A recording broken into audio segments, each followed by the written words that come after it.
Et dans Europa Matin, la une de vos journaux de ce mardi 18 juillet, c'est votre revue de presse, Alexandre. La canicule nous écrase, en tout cas elle écrase l'été à la une de Libé. Le tourisme a l'étouffé, même lorsqu'on ne fait que passer et qu'on ne vit pas en Sardaigne par exemple, 48 degrés à l'ombre. Eh bien les sorties sont épuisantes, pour ne pas dire dangereuses. Les vacanciers, les professionnels du tourisme doivent s'adapter. Et la réponse sous ces températures qui assomment, eh bien ils ne l'ont pas encore trouvée. La chaleur à la une de la presse régionale, vigilance maximale pour les seniors, vous rappelle la Marseillaise. Plus de 40 degrés attendus à l'intérieur des terres, rappelle aussi la Provence. Pourquoi la chaleur est si écrasante, se demande le Progrès de Lyon. Et à l'autre bout de la France, cette fois, pourquoi elle nous épargne, s'interroge le Télégramme de Brest. En général, la canicule ne fait pas de jaloux. Au fait, oui, les records de température sont-ils vraiment fiables aujourd'hui en France? Se pose la question, Lucas Courtin. Oui, on dit que les records sont faits pour être battus, mais en matière de chaleur, c'est un poil plus compliqué.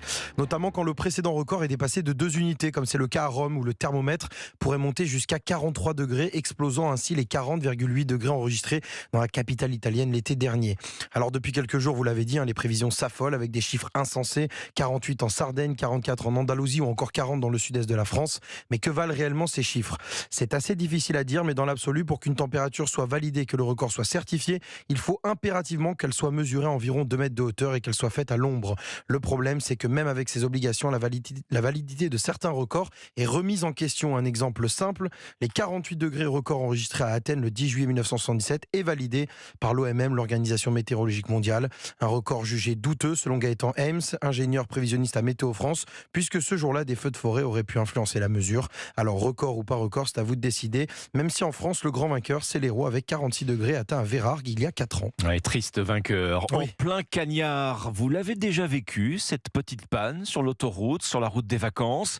Aujourd'hui en France, vous explique aussi pourquoi le prix des réparations s'envole pour votre voiture, avec le tarif des prestations détaillées région par région.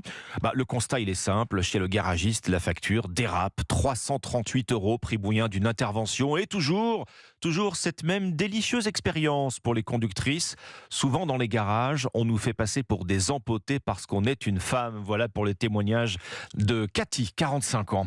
Elisabeth Borne, elle est donc reconduite de justesse insubmersible, écrit le Parisien. Rien ne bouge à Matignon. 6 ou 7 ministres pourraient changer. Un ajustement plus qu'un remaniement, il sera annoncé d'ici dimanche. Borne a encaissé les coups, elle fait mentir tous les pronostics, s'étonne un conseiller de l'Élysée. L'opinion de son côté croit savoir ce que prépare Emmanuel Macron. Il va parler, oui, alors ce serait aux alentours du 22 ou du 23 juillet, écrit le journal, autrement dit le week-end prochain. Diagnostic des violences au programme et pour le cap, l'Élysée compterait sur un effet barbecue, figurez-vous, pendant l'été, ces moments d'échange entre amis, en famille, avec sur le grill la question de l'autorité, celle de l'État, de la police, celle de l'école, celle des parents. Mélenchon, dans la stratégie du scandale permanent, il s'y enfonce seul contre tous. Voilà ce qu'écrit ce matin le Figaro. À gauche, Jean-Luc Mélenchon est de plus en plus isolé après avoir refusé de condamner les émeutes en juin, dressant une liste d'établissements qu'il ne fallait pas attaquer. Le chef des Insoumis assimile maintenant le CRIF, Conseil des institutions juives, à l'extrême droite. Mélenchon s'enfonce, commente le Figaro, et il enfonce surtout un nouveau coin au sein de l'alliance de la NUPES, déjà bien mal en point. Voilà pour l'essentiel de ce que vous retrouverez ce mardi matin dans vos quotidiens.